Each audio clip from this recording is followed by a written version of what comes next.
What's up, my YouTube family? Welcome back to the Gaming Brigade, and I hadn't planned on making a second video this morning. However, the game did just announce that the first phase of the PTS is going to start this Friday, August 19th, so I wanted to take a few minutes and go over some of the details. Now, if you happen to be new here, feel free to hit that subscribe or join button. Make sure you turn on those notifications. If you enjoyed this, you could hit that like button as well, and remember, we are currently having a giveaway for a PlayStation 5. To enter, all you need to do is subscribe here or follow on Twitter, and the winner will be announced on October 2nd of this year. There happen to be a lot of things to go over in the video, my friends, and as always, I will leave a link to the patch notes in the description down below. That way you can check them out anytime you want. Now, you can see the game put out a tweet earlier, and it said the following. The Season 10 PTS Phase 1 will be live this Friday, the 19th of August. Exact timings to follow. We are excited to share what's coming and looking forward to hearing your feedback, and then they leave a link to the patch notes. Now, unfortunately, as most of you know by now, the PTS is only for PC users. I mean, to be honest with you, I only bought this game on PC years back so I could be part of future PTS test phases. And with that being said, I am going to be putting out a ton of videos over the next few weeks until we actually get this new content. My friends, now is the time. Watch these videos, let me know what you think, so that way any information you want me to share, I can pass it along. So we're going to start this thing off by going over some of the changes that they're going to be making to Countdown. Now, at this point, we all know they're adding 3 more difficulties to the game. So there's going to be a total of 4. We have normal, hard, challenging, and heroic. So for those of you that have, wanted to really try this thing on your own, you'll finally have that opportunity. And on the flip side of that coin, for those of you that have been waiting for more of a challenge, you will have that as well. So with the introduction of these difficulties, they're really adding something for every type of player in the game. The game had also mentioned that they were going to be adding more countermeasures to the game. It turns out they're adding 8 of them. They are skill suppression, explosive resistance, reload speed,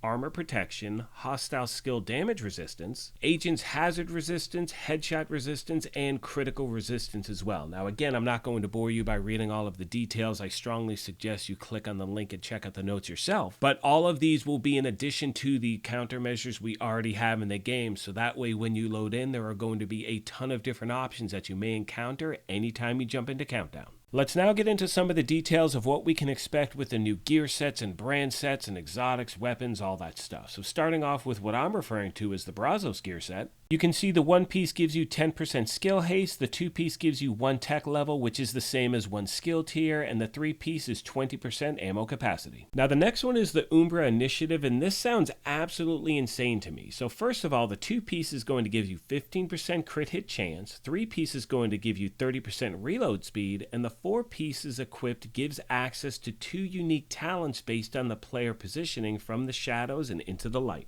Now the description of these talents reads as follows. From the shadows, while in cover, gain 10 stacks per second up to 50. Each stack will give 1% critical damage increase and 0.5% RPM. The buff does not apply while shooting from cover. While out of cover, you lose 4 stacks per second at normal speed and 2 stacks per second of running. Below that, we have the talent Into the Light. While out of cover and in combat, gain 10 stacks per second up to 50. Each stack will give 0.5% armor regen when it is consumed. And like most gear sets, they're going to have a chest and backpack bonuses. For the chest, that is going to increase stacks from 50 to 100, and you're going to gain 20 stacks per second, and that's From the Shadows. And for the backpack with the talent Into the Light, it is also going to increase stacks from 50 to 100, and you're going to gain 20 stacks per second as well. Moving on to the new exotics, my friends, there happen to be 3 that we can look forward to with the next season. The first of which is the Dr. Home, which is an exotic variation of the M1A QCB rifle, and the talent reads as follows. Shooting an enemy with Dr. Home applies a mark. When killed, marked target drops a 15% armor repair kit. The kit does not give bonus armor, only the owner can see the armor repair kit. Once the player picks up the kit, all party members receive the heal.